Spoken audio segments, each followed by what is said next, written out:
Jupiter in Gemini transiting from May 25th, 2024 to June 9th, 2025. Welcome back, everyone. I am coming on today to talk to you about a major change in Jupiter sign happening in this May of 2024. In this video, I'm going to bring some intuitive messages to the table and give you guys some of the insights that I have noted, taking into account just the archetype and sign change of Jupiter, as well as the other configurations and other placements in the sky, what this transit means individually, and also what it means combined with all of the other astrology transits happening throughout this period of time. So I hope that you all are excited. We are going to spend some much needed time working through the archetype of Jupiter today, the planet of Jupiter, as I feel that it is actually a wonderful little opportunity we have to offset some of the heaviness and to heal in a much quicker, light-handed, and fast way. We have a lot of potential with this transit, both potential for overcoming heavy, dense problems, and also potential for unexpected conflicts, potential for miscommunication, and potential for kind of being too overburdened or potentially overthinking too much. So yes, everyone, without further ado, let's get into this video. Before we get into it, I want to invite you all over to my Patreon page where I make weekly forecasts. I also do monthly sign-by-signs, and there is a lot of wonderful premium content over there. I'm going to make that the first link in the description box. Also, if you guys have already checked out Patreon, I hope that you will sign up for my free mailing list. I do a monthly newsletter, and this is a wonderful way to support this channel beyond just the social media algorithms and to stay connected in a time where, you know, it's kind of hard to predict the social media algorithms. Sometimes you get notifications, sometimes you don't. So I'm going to link below the email newsletter that is totally free and just a way to support this channel and receive more communication, no spam, and to work beyond the social media algorithms. Also, if you haven't subscribed yet, do hit that subscribe button below. Okay, so Jupiter in Gemini. First of all, Jupiter is in its fall in Gemini. It is at home in the opposite of Sagittarius. So Jupiter is having to go through a reconciliation with itself in this sign, and it's having to understand the parts about itself that are overbearing, or the parts about itself that are too impulsive, or also too quick to maybe move into impulse or to move into overwhelm as well. So Jupiter is the natural ruler of Sagittarius. The planet of Jupiter deals with philosophy, it deals with luck, it deals with natural good fortune, natural abundance, and also it deals with humor, politics as well. It deals with law, it deals with entertainment, and it deals with any type of energy that deals with projecting a certain image or projecting or entertaining or communicating some type of philosophical, artistic, or really any kind of grand type of projection or communication. So why is Jupiter in its fall in Gemini? Jupiter is in its fall in Gemini because it does not harmonize well with the planet Mercury. Okay, so Mercury rules over the signs Virgo and Gemini, and Jupiter is debilitated in both of those signs. Mercury is the smallest planet in the solar system. Jupiter is the largest planet in the solar system. So it makes sense why they're both debilitated in each other's signs, right? Mercury also being debilitated in Sagittarius, which is ruled by Jupiter, and yes, not doing well in Pisces either, which was traditionally ruled by Jupiter. So why Jupiter can't work well with Mercury energy is just because it feels too nitpicky, it feels too detail-oriented for Jupiter.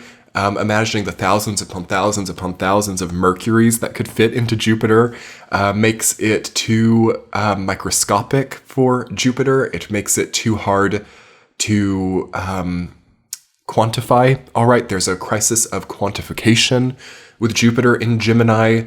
Also, Jupiter finds its abundance and natural good luck through not being too scrupulous, okay? As we know, a critical mind can invite poverty.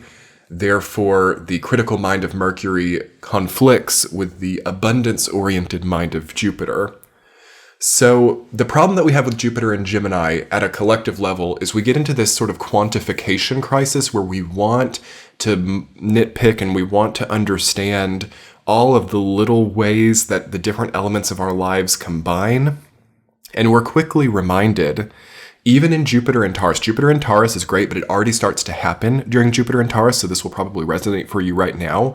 We start to realize that trying too hard to quantify things, trying too hard to put dollar values on things, trying too hard to mix everything together and understand some type of universal mean as a result of all the microscopic little elements is, on one hand, firstly, it makes you overthink. Secondly, it gets you confused because in real life, not everything always harmonizes or matches up. Not everything can be quantified. Not everything can be totally understood. First of all, in order to quantify something, you have to understand it and you have to know it totally. So Jupiter in Gemini undermines itself by thinking or having the hubris or ego to think that it totally understands something enough to actually quantify it. Whereas the more healthy energy of Jupiter in Sagittarius, it doesn't burden itself with trying to quantify what it has. It just accepts it for what it is and moves on. And it accepts that, I don't have to overthink this. This is what it is. I have this. I don't have to try to match this up to an expectation. I don't have to try to derive a specific value from this. I am confident in this as it is, and I'm moving on with myself, and I'm climbing the next mountain, and then so on and so forth, and this keeps repeating. And this is how Jupiter in Sagittarius, for example, the home placement of Jupiter, this is how it essentially, you could say, builds an empire, or this is how it essentially begins to gift itself with abundance and longevity. So what we can do immediately with Jupiter on the cusp of Taurus and Gemini is we can accept that some things in our lives can't be totally understood or quantified. Also, Jupiter in Taurus would have brought about a very kind of fixated, cling to, perhaps attached to psychology. Like, I have this business and I can never let it go, even if I know that I need to move on to better things. Like, this derives this exact quantified money, or this has the exact status connotation that I understand, and therefore I'm never going to, move into new territory because I understand this. Now, Jupiter in Gemini will come through and make this a little bit debilitated and make it kind of like, well, what's the opportunity cost? Opportunity cost is a major thing with Jupiter at this section of the zodiac in Taurus, Gemini, and Cancer. There should be new opportunities on the line, okay? There should be things that we've never done before. There should be new stories, right? This is a very youthful, in some cases juvenile or amateur Jupiter, so it's about being new in something. If we're not new in anything here, well, we're going to feel pretty stagnated and old, because it would feel like, well, there's some reason why I can't do new things. Like I have an injury or a disability, or I have, some type of like elderly syndrome where, I'm just not healthy enough to strike out anew, or so I'm kind of like feeling very old, right? Or I'm feeling, which is not bad, of course, but is it appropriate for you? Or is there maybe a fear of the new? Now, Jupiter and Gemini, this is very much Jupiter in Taurus, so fear of the new, fear of changing things. Jupiter in Gemini, for some people, will continue this, but for other people, it will make sort of a desperate need to experience new horizons. So all of a sudden we have to travel because we feel like we're running out of time. That's also going to be a global issue where it's like there's military conflicts or global destabilization. So some people might be like desperately getting the passport out. It's like, I've got to travel there before I don't have the chance to anymore, which is not bad for some people because it's not perhaps untrue, though we can't know for sure. Though you want to make sure that you're not doing things out of desperation with Jupiter and Gemini. You want to make sure that there's just a kind of youthful, excited, enthusiastic, exuberant feeling to your motivation, and it's not coming as a result of any like shadowy, scared, desperate, disabled, or overly intricate as well. There's an intricacy issue with Jupiter and Gemini. Again, the Mercury signs are very intricate. They're very detail oriented. The I's are dotted, the T's are crossed, the punctuation is perfect, the spacing is perfect. With not always with Gemini, but especially with Virgo, though Gemini can be that way too. And then when you put the energy of Jupiter into it, it just kind of scrambles all of that. And it wants to learn something new. It doesn't want to perfect that which is. So you get this kind of crisis with Jupiter and Gemini of perfectionism. You get a crisis of also hubris, I think. I think arrogance and hubris are a big part of Jupiter and Gemini, because you kind of get that person. Again, this is something that you see especially in like youthful masculine energy, for example. Like someone has just started in a new field, or they've just entered a new territory and they claim that they're masters, or they think that they know everything, or they come into things with like too much hubris and arrogance. You're going to be seeing a lot of that during this time. You're going to be seeing, and it's not always terrible, but it's not great with Saturn and Neptune and Pisces. So hubris, arrogant, sort of youthful masculine energy will be very obvious and present during this transit, because it will really contrast also with the masterful feminine energy of Neptune and Saturn and Pisces, which definitely overwhelms this. So what we're also going to see is starker division and starker contrast, because the polarities will further extend away from each other during this transit. It's important also to consider the Jupiter-Saturn squares in the beginning, and then also Jupiter-Neptune squares later in this transit, and as Jupiter moves on the cusp of Gemini and Cancer. This is going to be a challenge, you all, and I will keep the subscribe button and bell notifications turned on below, or join my mailing list, because I'll be talking about this once it comes closer, where I can really feel the energy. But I already have quite a bit of foresight about it, and I have quite a few things written down, which I have not even been referring to my outline yet. I've just been dialoguing around it naturally. But I have the first thing that I had written down actually in my outline for Jupiter and Gemini was squares to Saturn. Material contradicts thought. I also have clumsy religious fanaticism written down. Paranoia, mind conflicts with life scenario. Job contradicts values. Mental illness, overthinking, and chatter. Okay, so those were just the immediate bullet points I got written down with in the line of Jupiter and Gemini squaring Saturn and Pisces. So we'll go through each of those a little bit. So the material contradicting thought, what this can mean, firstly, is that you could live in a locality that has a certain like political or religious culture that contradicts your own, and you have to kind of reconcile that contrast, and you have to understand: is this where I want to place myself? Do I want conformity, or do I want to find more natural groups? Am I in my own natural state, or am I being like affected by media or norms or even like local constructs? Who am I really? So there's like identity crisis, which I have further down here, but okay. I did have clumsy religious fanaticism written down too. Okay, so there's going to be a lot, and this started in Jupiter and Uranus and Taurus, because you had this kind of like psychology of cattle, okay, and you have a very kind of locked in, boxed in, not thinking too critically about things and kind of just automatically processing things. This does definitely lend itself to cult-like behavior. This lends itself also to people following political or religious constructs that they don't even think about. It's just like the chatter of it or the words of it will activate a follower mentality. So this definitely means that you have intersections, right? With the Jupiter square Saturn, you have false intersections. You have conflicted intersections. So, for example, certain like political ideologies that are based in the material can be stamped with a religious connotation just to attract religious people, even though the actual ideology of the political construct speaks nothing of religion.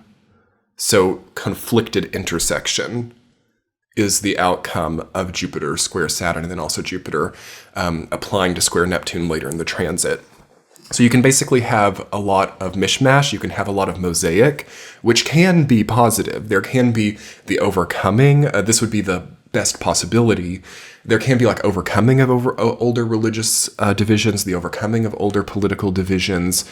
But with the square, it's going to be more marginal in that higher vibration, and there's going to be more of a majority of a conflicted intersection. And you definitely want to keep an eye out for any type of fanaticism. This is just with Saturn and Neptune being in Pisces, but with a Jupiter and Gemini, and the fact that we have a very youthful Jupiter transiting throughout this conjunction of applying conjunction of Neptune and Saturn, it takes away some of the high-minded the demand for a high-minded kind of very evolved, very elderly ideology that would help to channel that spiritual undertone of Neptune and Saturn more responsibly. And it's not to say that it can't happen. Don't freak yourself out. But we do have to be very thorough, and we have to deliberate a lot about like the why factor behind certain movements that we're following, or the why factor behind certain spiritual themes as well. And this can, and again, I'm not saying that it's any specific political or religious theme, but it's just anything in these territories all around, whether it's whatever direction it goes. You can see these conflicts, and you can also then see like old and new conflicts. So you have people who've been involved with these movements for a long time, and then you have the people just now coming in, and you can see natural conflict there on account of the sort of conflicted intersectionalism. And then immediately you can see interfactional, or I should say like interclan factionalism. So then within each of these groups, or within each of these movements, factions can start to appear. So will they stay together? Will there be changes, or will there be a splitting? That is a question, but this is the type of thing, this is very complicated. This is the type of sort of group psychology that will begin to express during this transit. Now then, more at the individual level, we have to be very in tune with our mental health, okay? Because mental conflicts, you can see, again, as I said, the mind can conflict with the life scenario, even certain fear-based paranoias. And then, for example, some people will be working jobs that contradict their values. You can see that in order to pay bills, sometimes many people during this transit are going to have to kind of thoroughly move more thoroughly into an identity conflict. And then this leads to overthinking, and this leads to a lot of chatter, and this leads to kind of like, and for some people this has been operating for quite a long time now, but it's like there's this sort of like background in the back of our mind, or on the back burner, we're like, what is the longevity of this? How can I reconcile this? And I think through this transit, you all, we're going to get to the bottom of it, and we're going to come to a place by the time Jupiter goes into Cancer where we have a lot more harmony and a lot more resolution, because again, Jupiter's exalted in Cancer, and this is the wonderful thing about astrology, is that when we go through debilitations, very soon we go through exaltations, okay? So it's like things equal out. But I would say, just along these lines of what I've just been talking about, you know, I would use this time to like really write out and journal out all of the chatter.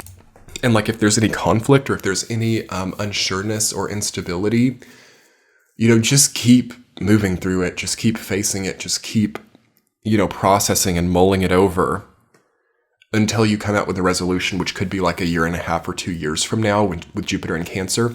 At the same time, I believe that there are going to have to be zones in our life where we absolve ourselves of this crisis of overthinking.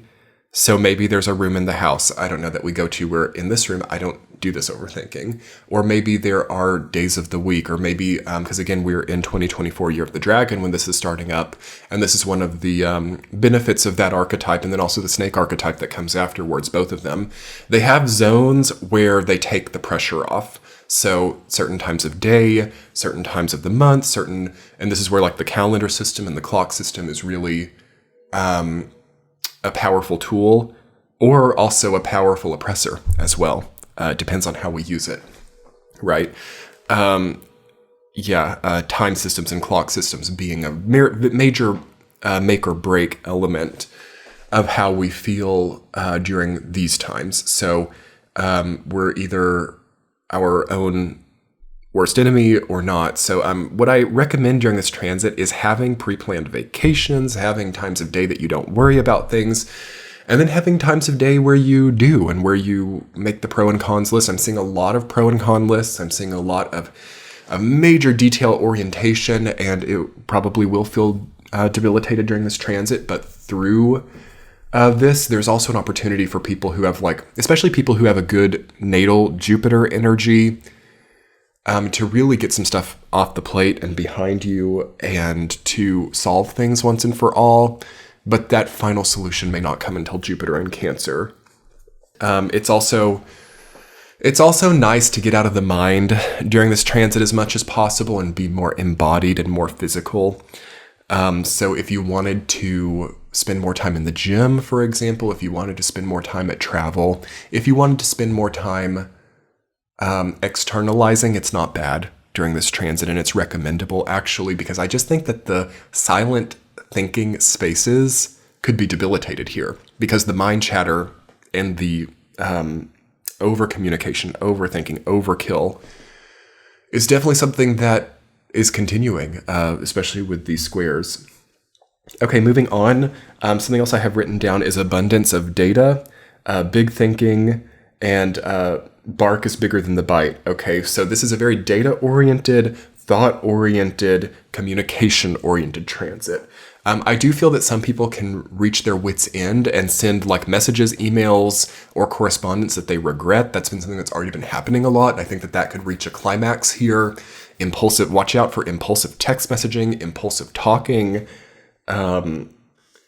because this could come back to bite you.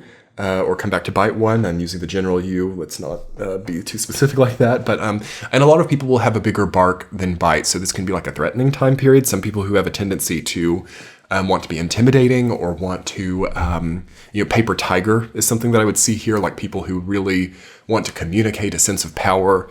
But what's really backing that is a question. Also, people may think too big. Okay, they may do skyscrapers in the mind with Jupiter and Gemini, or they may overemphasize or overblow or exaggerate things. Because this is going to feel like a debilitated Mercury, right, as well, because it's Jupiter in Mercury's sign. So debilitated Mercury, you can kind of apply Mercury retrograde philosophy to it. There could be miscommunication. There could be delays in the mail. There could be delays in payments, delays in correspondence. And also, like the energy of bad handwriting, the energy of, things kind of being difficult to decipher, and it shouldn't be this hard, This is why in Jupiter and Taurus, it was really good to get contracts signed. It was really good to lock in longer term securities, because here you can deal with, for example, legal contracts that don't hold up in court. You can deal with counterfeits, counterfeit currencies, fraud, things like that can run rampant, especially with the square to Saturn in Pisces. You can deal with, and sometimes it's not even on purpose, okay? That's the other thing with this transit. It's not very sophisticated, right? This is a very youthful masculine energy. So this is not like sophisticated crime. This is just, in some cases, accidental, like negligence and, contracts that are written, for example, by lawyers who don't know what they're doing, or not using lawyers at all, trying to do things ourselves, and we don't really know what we're doing. This is definitely a time where you want to offset with wise advice. If you cannot find a wise advisor, I would not be doing things that warrant advice, okay? Try to have good advisors here, though that is going to rely mostly on our karma at this point and going to rely mostly on what we've done over the past few years, as now would not be the best time also to seek out advisors or to seek out counsel. Again, this should have mostly been done during Jupiter in Taurus and Pluto in Capricorn. Now that we're in Pluto in Aquarius and Jupiter in Gemini, not so great to try to lean into more traditional constructs. Also, a huge likelihood of spam. Okay, we might need to clean out our email inboxes here. Security issues relating to email and communication.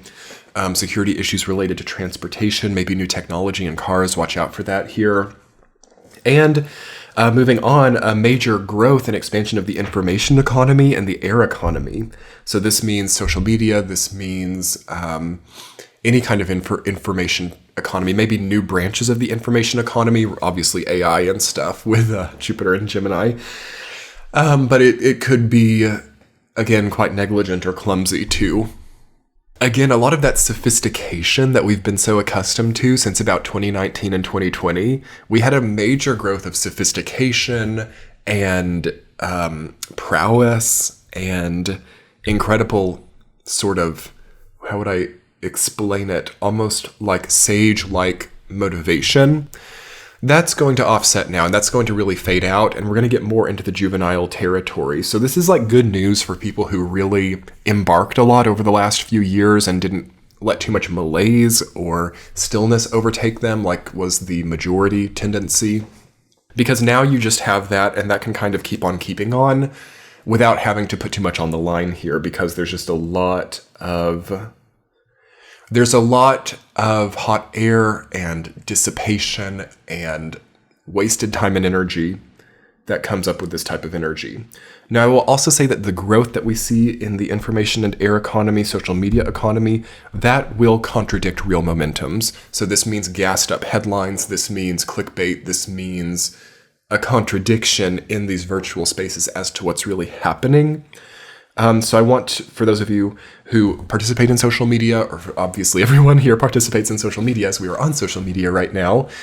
If your business, like mine, connects somewhat to social media, you would want to exercise discernment and caution during this time, because even though it can bring about good numbers, it can bring about a good connection to the algorithm and growth.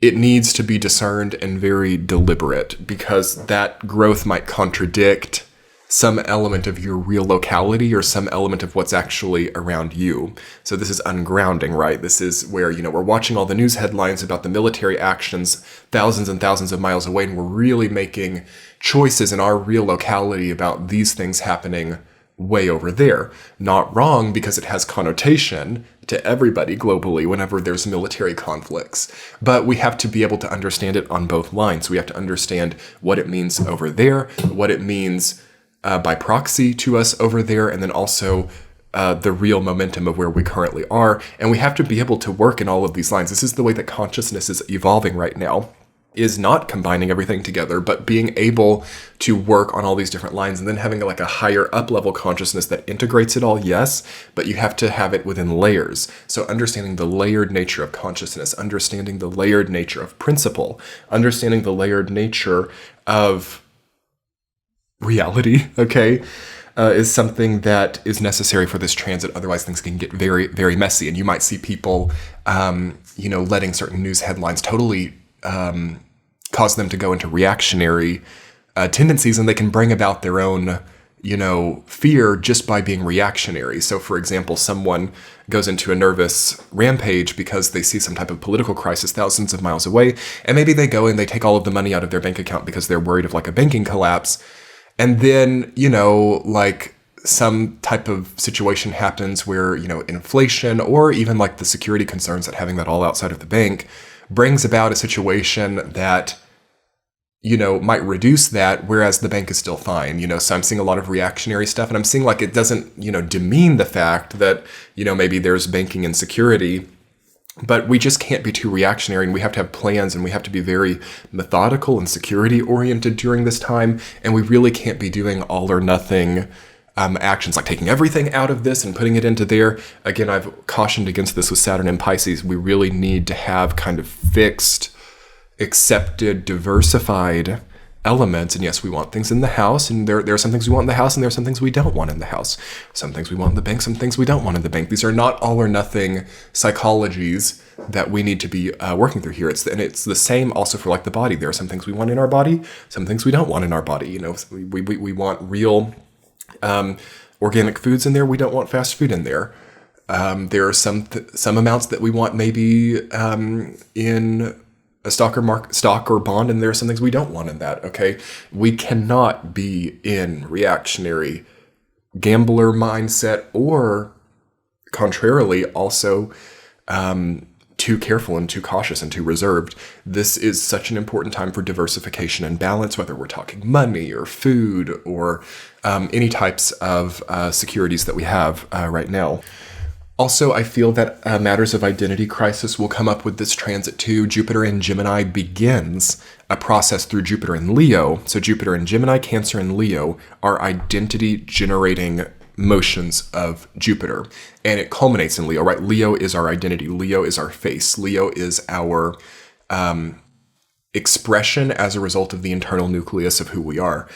So that will start generating. And if you wanted to make I'm not even sure what exact date Jupiter is in Leo. It should be about 4-ish years from now. I can find that really quick. Jupiter in Leo dates. It should be 4-ish years from now. Yeah, it's looking like July 1st, 2026. Yeah, to July 25th, 2027. So if you wanted to make a plan between now and mid-2027 about creating or resolving your identity crisis or generating a more strong and formidable you based on your experiences and based on what you know about yourself and what you've learned about yourself since about 2020, that would be a wonderful way to channel this energy, because basically the universe would be providing you an abundance of data and an abundance of thought about who you are, but that couldn't necessarily be materialized under this transit. It's like the data would be gathered under this transit. And then in Jupiter in Cancer, the emotional experiences and the needed security and home environment would begin to generate for it. And then in Jupiter in Leo, the actual expression of it could begin. So that's like a longer 3 or 4 year momentum. That feels very positive to me. Now, also what we would be seeing along the lines of identity during this transit would be perhaps conflict between the internal vision and the external circumstance. This goes exactly along the lines of the squares to Saturn that I've already talked about, the contradictions and the conflicts. So you could have this like internal vision of yourself, and then maybe the external circumstances are kind of like separate.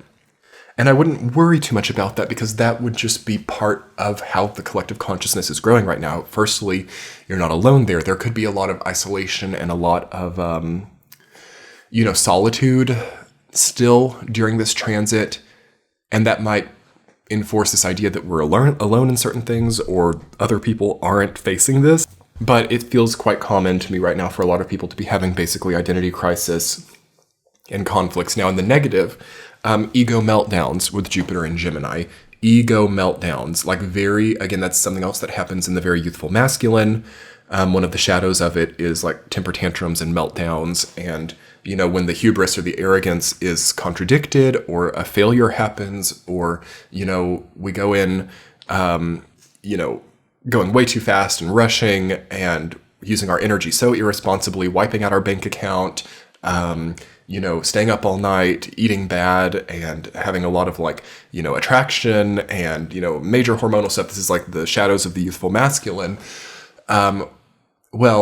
When it yields a poor result, that's when the ego meltdown happens, and that's when the youthful masculine evolves into the, hopefully more mature masculine, and it begins to learn how to,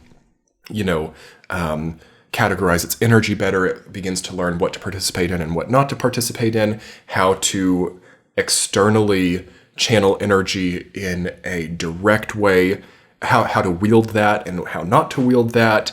That's the evolution we should be seeing as a collective along the collective masculine, is that evolution between now and Jupiter in Leo of, just being all over the place and having no mind for energy production and having no mind for just doing everything and being unscrupulous. That should begin to evolve. But during this transit could have a lot of meltdowns and a lot of ego disintegration to bring about that evolution. So it would be a good transit to be more mindful about how you use energy. We are limited with Saturn and Neptune in Pisces. Saturn and Neptune in Pisces have already brought about a reservoir regime. And, this could be like a series of savings accounts. This could be like also, again, diversified storage systems and very complex security systems that the very evolved and wise people are doing right now.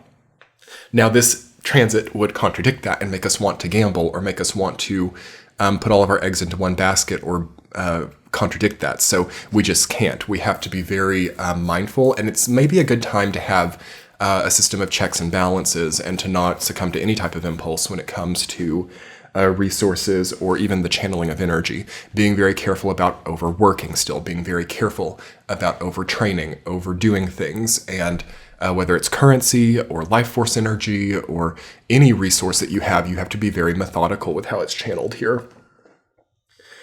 Now, be careful with this next message, but this will be good news to some of you. Jupiter in Gemini will also bring about more energy than we're accustomed to. Now, Jupiter in Taurus has been very still and stagnant for some people, and it's had to just kind of lock down and accept that it is where it is. Jupiter in Gemini will bring a lighter foot. It will bring about more rapid manifestation. Also, it's good for musicality, theater, artistry, and it's very boisterous and flamboyant. So positively, it can solve problems very quickly. It can change territory very quickly. It is very light on its feet. And it would be good, again, to access the positive elements of the transit. It would be good to lighten yourself down as much as possible, to lighten your load, to not have too much on your plate, continuing the reduction philosophy that I've been talking about over these last 2-ish years, and making sure that you're not, in your mind holding yourself back from things too, like sort of demeaning your own potential or making yourself heavier than you have to be, weighing yourself down too much. Good for just lighter clothing, lighter fabrics, lighter anything, to kind of support the psychology and understanding that it can do more, perhaps, than it lets itself on to believe. There should be some kind of reconciliation from the 2019 year cycle as well, as that Jupiter has made a half cycle since then. Finally, everyone, I hope that you will go over to my Patreon page and check out my weekly forecasts and monthly sign-by-sign content. It's a wonderful time and very good value. I'm going to link that below, and I hope that you go and check it out. Everyone should go and check out a membership there. Again, it's a very good value, and a lot of premium content goes up over there. I hope that you've enjoyed this video. Check out the links below. Sign up to my mailing list and subscribe. Hit the thumbs up button to get this video out there. Comment below and let me know what you think about this transit, and I hope that you all enjoy it. Have a great one. Bye.